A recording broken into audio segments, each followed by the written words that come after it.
শ্রী গুরু জয়, শ্রী গুরু জয়, শ্রী গুরু জয়। ওম গুরু ব্রহ্মা গুরু বিষ্ণু গুরুদেব মহেশ্বর গুরুরেবা পরম ব্রহ্ম তস্मै শ্রী গুরবে নমঃ। মধুকথা থেকে আমি আপনাদের মানুষ কি চায় পাঠ করে শোনাচ্ছি। মানুষ চায় খাঁটি সুখ। সে সুখ দুঃখ নেই, দৈন্য নেই, বিচ্ছেদ নেই, অনুতাপ নেই। হত্যে সে সুখ আসে না, প্রভাব প্রতিপত্তিতে সে সুখ মিলে না, ভোগে সে সুখ পাওয়া যায় না। সে সুখ পাওয়া যায় শুধু ত্যাগে, আসক্তিহীনতায়। তাই মানুষ বুঝলো আসক্তি দুঃখের হেতু। সে ভাবলো সংসারে আসক্ত হয়ে থাকায় সুখ নেই, কারণ রোগ শোক জরা ব্যাধি মৃত্যু সর্বদা তার পেছনে। তাই সে সত্যের অনুসন্ধানে ছুটল। তার মনে প্রশ্ন জেগে উঠল, আমি কে, কোথা থেকে এসেছি, কোথায় যাব? সকলে মরে, আমিও মরব। এ দেহ পুড়ে যাবে, তবে আর দেহের জন্য মায়া কেন? আর সংসারের জন্যই বা মায়া কেন? এসব চিন্তা তার মনে হলো। সে দেখল সংসার অসার, এতে খাঁটি সুখ নেই। এখানে দুঃখ কষ্ট গ্লানি তাপ। এর হাত থেকে মুক্তি পেতে হবে, কিন্তু ত্রাণের উপায় কি? আমি এখন অপূর্ণ, তখন পূর্ণ কেউ আছেন।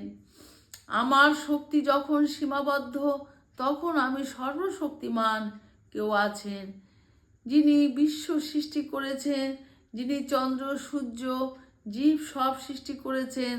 তার দয়া হলে নিশ্চয়ই দুঃখ দূর হয়, চিরসুখ শান্তি লাভ করা যায়। মানুষ তাই পূর্ণ সন্ধান করল। তার চিন্তা, তার ধ্যান ধারণা করে প্রাণে আনন্দ পেতে লাগলো। সে আরো অগ্রসর হলো। যতই অগ্রসর হতে লাগলো, ততই তার প্রাণে আনন্দ, প্রাণে অপূর্ব সারা, মনে বল আশা শক্তি আসতে লাগলো। অবশেষে সে পেয়ে গেল এক মহাসত্যের সন্ধান, মহাশক্তির অনুভূতি। তখন তার প্রাণ আনন্দে ভরে উঠল। সে বুঝতে পারল এ আনন্দ, এ সুখ স্থায়ী। আনন্দে নিরানন্দ নেই, সুখে দুঃখ নেই। এ এক অনির্বাচনীয় সুখ, অব্যক্ত আনন্দ। তখন পেয়েছি বলে সে নেচে উঠল। সে সত্যের সন্ধান পেল।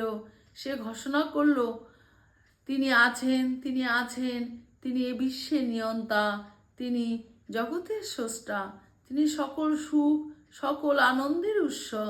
তার শরণাপন্ন হলে জীব দুঃখের হাত থেকে ত্রাণ পায়, চিরসুখ শান্তি লাভ করতে পারে।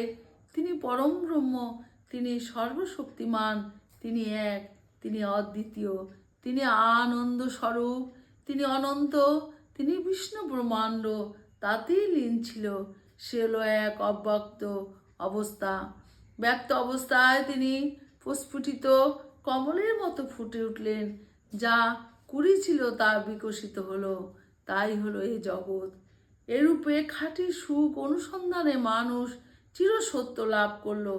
মানুষ এখনো সুখ চায়, ভাবে এটাই সুখ ওটাই সুখ, কিন্তু যেটা ধরে দেখে তাতে সুখ নেই। সুখ পাখি যে কোথায় তা বুঝতে পারে না। তা যখন বুঝতে পারে, তখন আর টাকা পয়সা বিত্ত পরিজন নাম যশ প্রভাব প্রতিপত্তি মোহ তাকে বেঁধে রাখতে পারে না। সে শিকল কাটা পাখির মতো দে ছুট সত্যের সন্ধানে, যেমন বুদ্ধ চৈতন্য শঙ্কর প্রভৃতি ছুটেছিলেন। শ্রী গুরু জয়, শ্রী গুরু জয়, শ্রী গুরু জয়।